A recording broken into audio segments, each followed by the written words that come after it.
And welcome, everyone. Hi, I'm Steve Ferreira, your host of Ocean Freight TV and CEO of Ocean Audit here in beautiful sunny Miami, Florida. Happy pre-Memorial Day to everyone out there, and I really appreciate you guys tuning in or watching this on replay on LinkedIn Live, LinkedIn, and YouTube, of course, streaming all the Ocean Freight TV series and all my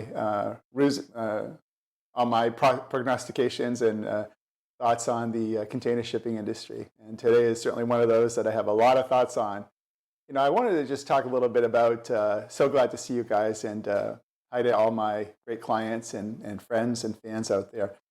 We've been following the very interesting case of Bed Bath & Beyond versus OOCL and the various OOCL entities. And I think it's a fascinating case. I've pretty much come out on LinkedIn talking about how I think it's kind of a nothing burger, right, in terms of the strategy of throwing the proverbial sink against the container walls and seeing what sticks or doesn't stick. But a couple of new things happened this week that led me to make some new comments today. Actually, one of them is kind of hot off the press, and it's kind of to the layman's terms out there. It probably wouldn't mean a lot, but to me it means a lot, just because of the significance of a couple of the interesting things that have happened in the docket for the particular case. Now, when I say docket, right, the Federal Maritime Commission maintains a docket of all the musings and ruminations of each case, in terms of what the complaint looks like, even things like appearances by attorneys. And that's what I wanted to talk about today. I've worked with I've been on four or five FMC cases myself as an expert witness with my, obviously my world-class expertise on ocean freight invoicing, rates, tariffs. I'm a kind of the Wikipedia of, that's funny, of ocean invoice rates as it relates to an FMC, type capability or testimony. And so I look at the case lots or caseloads in the FMC, with wide open eyes, kind of like that new bumper music of my new opening where I've got the goo-goo eyes going, and I see some of these cases and sometimes I'm twixt in between, why the case didn't get settled commercially, or, why somebody, goes the full yard, in a small dollar case, or in this case, a $31 million ask is what Bed Bath & Beyond, or $32 million, is asking of OOCL. But I wanted to point out that, as I said, I've been on several cases, and I always on the side of the importer, right, that's been looking for a remedy. Never on the carrier side because, I play really on the importer side. So it's interesting, that I'm not taking sides, in the Bed Bath & Beyond case. I think they're a fine company. I've met them 15 times over 20 years, talking about audits and all that great stuff. So I say with peace and love, what I bring to the equation here on Ocean Freight TV is I'll tell you like it is, right? And I'll give you a neutral rundown as best I can, because I don't have any bosses, right? So I'm my own thought leader in terms of the topics at hand. I saw an appearance on looking at the docket. These are just printouts of what happens at the FMC. A few days ago, the attorney group in Washington, D.C., many of these attorneys are based there. They do the FMC dockets and the FMC work on behalf of carriers and beneficial cargo owners. But the firm Blank Rome is a pretty prestigious, Washington big name law firm, and they are now the attorneys, or one of the appearance attorneys for OOCL, right? That's defending the case against Bed Bath & Beyond. I thought it was interesting, and again, this is sometimes the fine line, when you're an attorney. A buddy, a friend, a LinkedIn friend, right? Rebecca Fenneman of Jeffrey Fenneman Law Group, and her partner Eric Jeffrey have also, just in the last day or two, been brought in given a notice of appearance to appear for OOCL in the case of the carrier. And so, Rebecca is and I say with peace and love, I don't have her LinkedIn profile up and open, but formerly an FMC legal staffer, running certain aspects of the FMC legal team, different divisions within that. Of course, within the FMC, you have something we call ALJ, which is administrative law judges or justices, excuse me, I believe it is. And then we have, the Center of Dispute Resolution, and we have obviously the FMC is made up of a lot of different attorneys researching, case law and whatnot. So I thought the appearance of Rebecca and Fenneman and Eric Jeffrey was pretty significant in the way that I'm thinking is that OOCL is bringing out kind of all the big guns, Blank Rome, Rebecca, of course, Eric Jeffrey. And I think that I think this is one of those deals where they want to make a portfolio statement here. OOCL does that. Don't think that throw everything into the sink and turn on the garbage disposal, see what comes out. That strategy will fly, right, or play in Peoria, as they say. I don't know. It's just me thinking that I think that when you bring in, some significant legal power, and especially these folks are highly trained in FMC regulations and matters. Now, again, I say with peace and love, I don't know the history of who's on the Bed Bath & Beyond side in terms of legal representation or how they're running the case. I can just tell you that you kind of have an all-star team. That's the word I was looking for. Kind of an all-star cascade of attorneys that are on the FMC kind of dais, if you want to put it like that. So it's really interesting, and I think that the interesting aspects, one of the interesting aspects of the Bed Bath & Beyond case, right, in terms of what Bed Bath & Beyond is kind of promoting, and we talked about it on last week's show, is they had an issue where the same attorney, I believe it was the same attorney group that handled another BCO complaint at the FMC, MCS Industries, and that was against MSC. So it's pretty confusing. MCS Industries is an importer, MSC obviously is a carrier. And because of the way MSC functions in Geneva under Swiss law, they didn't comply with everything that the case was looking for, and allegedly or supposedly, there appears to be that there was a default on MSC's part, the shipping line, the ocean carrier, because they were unable to comply with what the administrative law justice at the FMC was looking for. And so the attorney, is using that as an argument that, hey, if MSC didn't comply, with discovery, if OOCL does the same thing, it kind of should be a de facto, slam dunk for us. And I think there's a causal relation, a disconnect, right, to these various arguments. Of course, I'm not a trained attorney. I'm just, someone that has been in the middle of these cases. And I think it's interesting when they kind of play out, how it seems like on face value, like I think if somebody this kind of reminds me of when Congress was trying to do OSRA, the Ocean Shipping Reform Act. Obviously it's a lot of their staffers, and the actual congressmen or senators obviously don't get into the weeds on it, right? So there's a lot of behind the scenes machinations that are going on by junior staffers, and it's tough, right, to understand the ocean culture. And I think that's really an important part of this topic today, and in our show today here on Ocean Freight TV, is looking at the differences and the unique aspects, right, that our ocean world presents itself.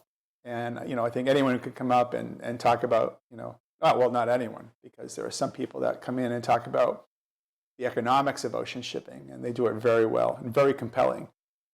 And I get that, and it's a very academic, great, direct exercise, and we need that. But I think that the men and women of the logistics industry, the 500,000 of you out there that, read my content or follow me, I think you're looking for, what are the unique ideas and the fresh ideas that you can take around the water cooler, the proverbial water cooler. Actually, it's probably your home. If you're anything like me, you've got the home brew going. And it's the conversational thing that you have with staffers and colleagues, and even vendors when you talk about what's happening in the trade. And speaking of what's happening in the trade, I was looking at the Journal of Commerce came out with their top 100 list. William Cassidy, excellent reporter, and Bill put out the list this week of the top 100 importers and exporters, and just came out 2 or 3 days ago. And I think a couple of things that are unique to the list, I wanted to just talk about before I get into our main story today. So in the list, we saw that it's no secret, right, that starting to see more of a pre-pandemic reshaping of the top 100 rankings, both on the importer side and maybe not so much on the exporter side, and I'll explain in a second. But basically, obviously, it goes without saying that a lot of the home and leisure importers, including certain types of furniture or other home goods, obviously started to slide down the rankings a little bit. A good example is Ashley Furniture is such a tigress, and I say tigress because they have fantastic, almost a all-female crew running the logistics team there, and I give them so much kudos, and they do a great job up at Ashley in Arcadia, Wisconsin. That they, what's the big deal, right? They fell from 4th place to 7th place, right, as the top 100 importers. Still incredibly successful, and obviously a force of nature to reckon with. They're a great American importer. But I think a couple other things that are really significant is that someone like IKEA, right? IKEA actually increased their import volumes and rose up the list. And it's interesting, with IKEA, excuse me, because I think you have a situation there where, and again, I think Americans, consumers are looking for, great price points, and certainly, I'll tell you, when we lived in Europe, we furnished our whole house with IKEA goods. It was fantastic. And I think the other thing to think about too is if you think about the quality, right? It's like I did a study the other day.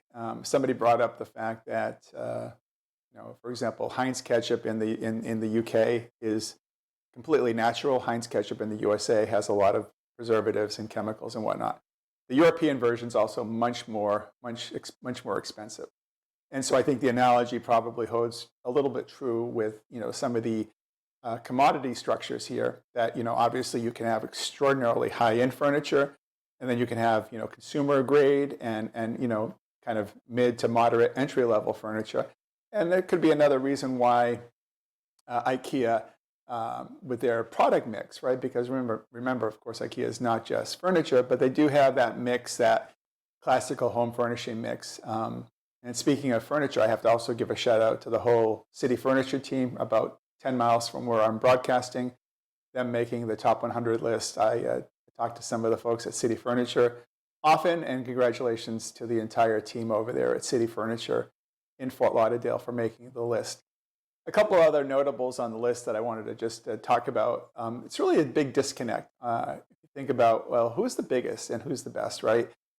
We all know, Walmart, Target, Home Depot, and so, Walmart, had 930,000 TEUs, Target 775,000, Home Depot 519,000.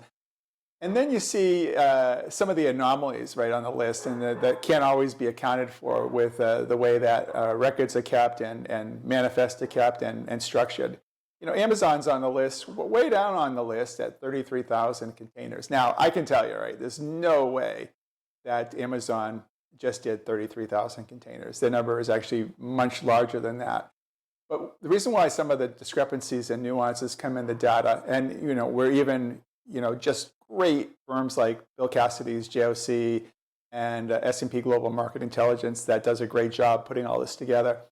For example, it may be technically incorrect to consider, say, Amazon Logistics, which is their Amazon's NVO division, as part of that TEU count.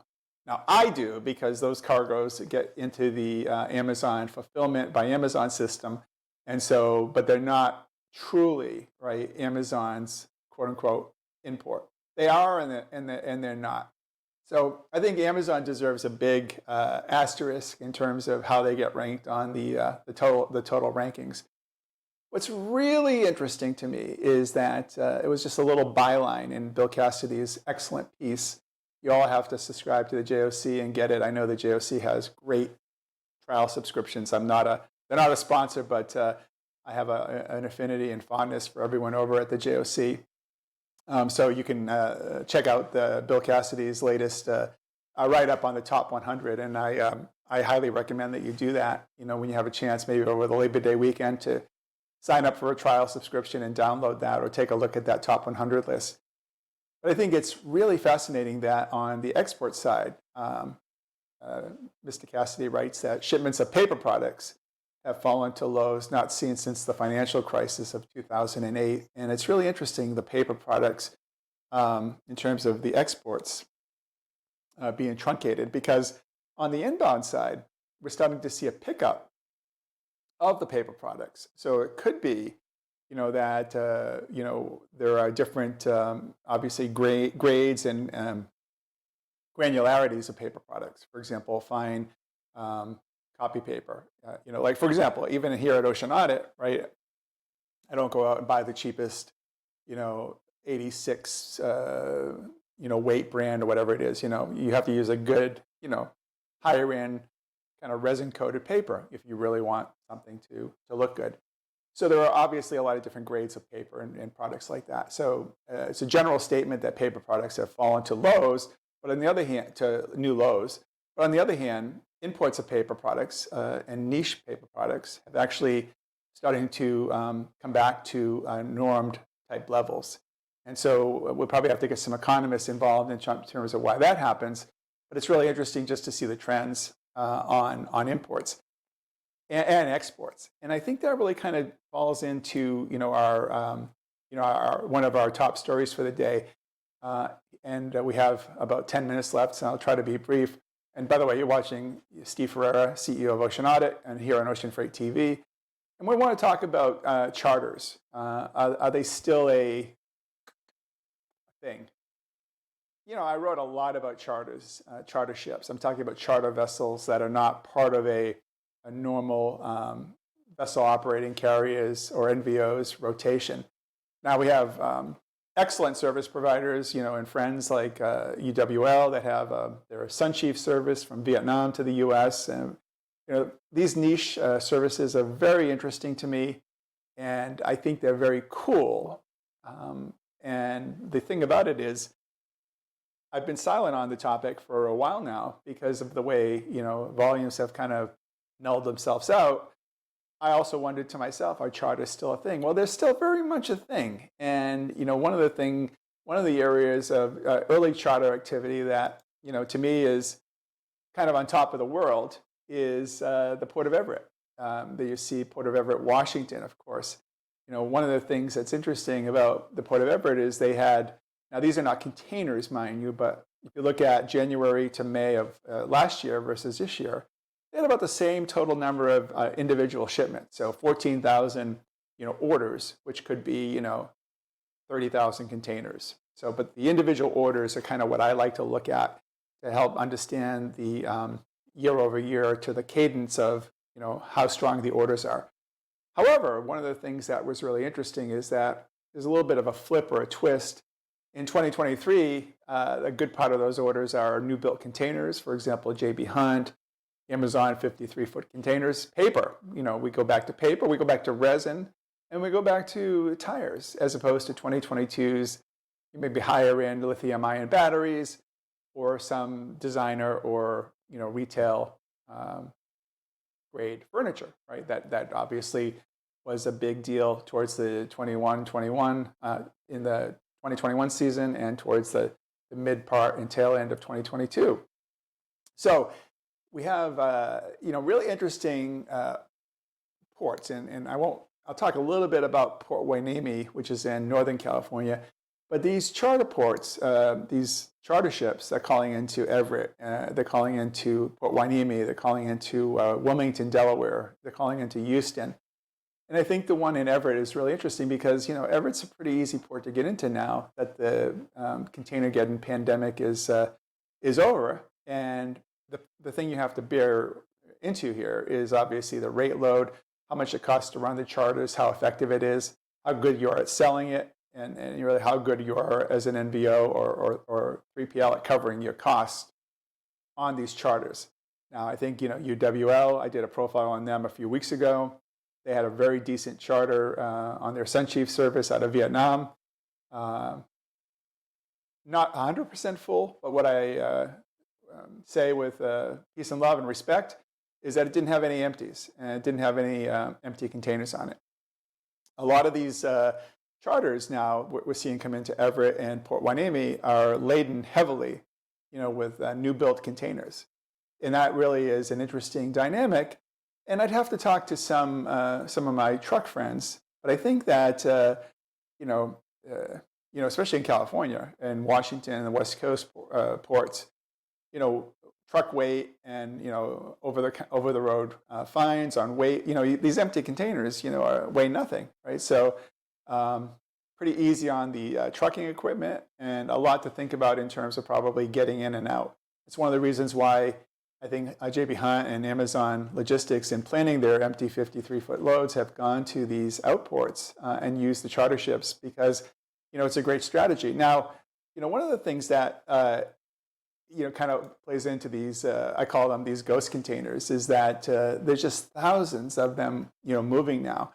The cadence of these empty containers between J.B. Hunt and Amazon, there's been 4,000 or 5,000 containers that have already moved this year. Empty containers, new build 53 for really their domestic programs.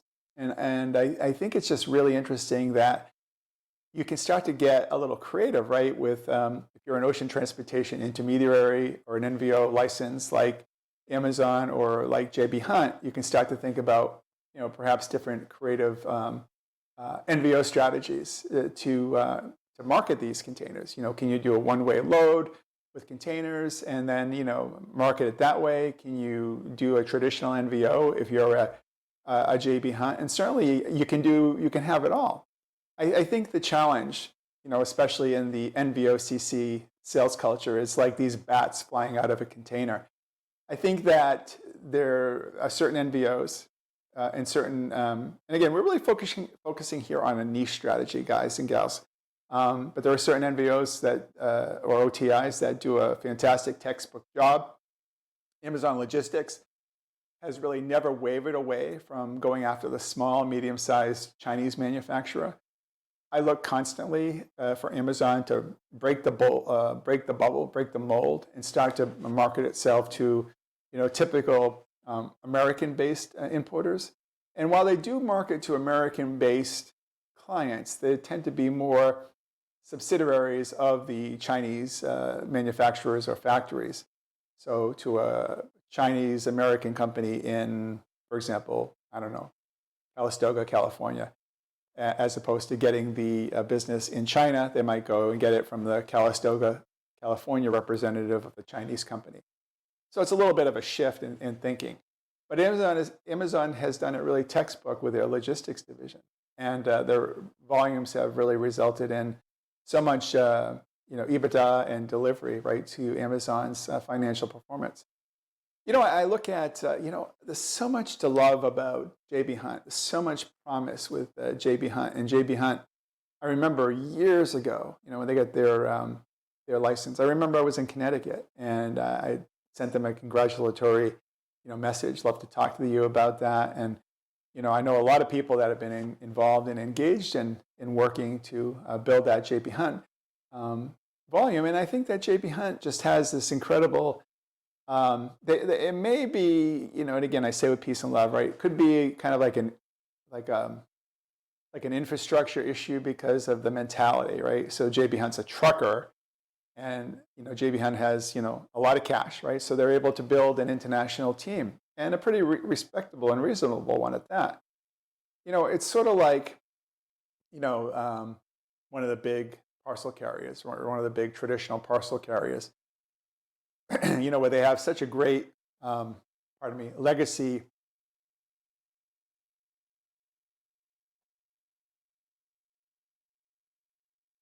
Pardon me on that. Where they have a great legacy approach towards marketing, let's say parcel or truckload.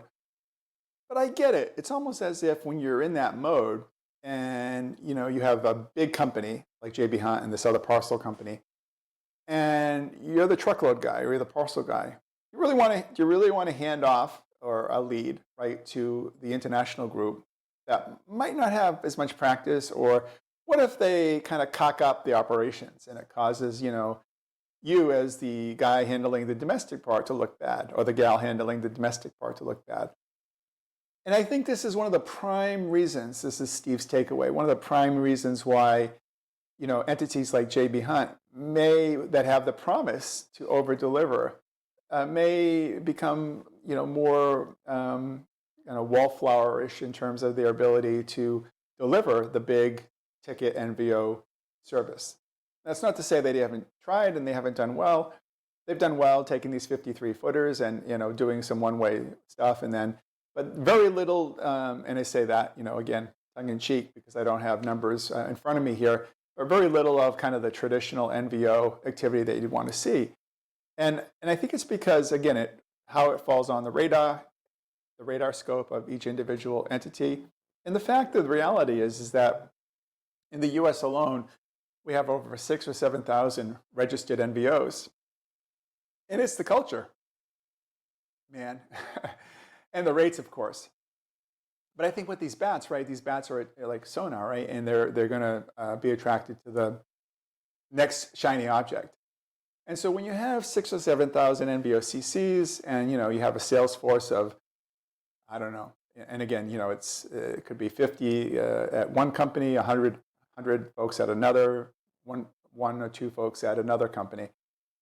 But you have thousands and thousands and thousands of salespeople out there, and many in their roles under 2 years, many in their roles a year. Many come from other modes of the operation.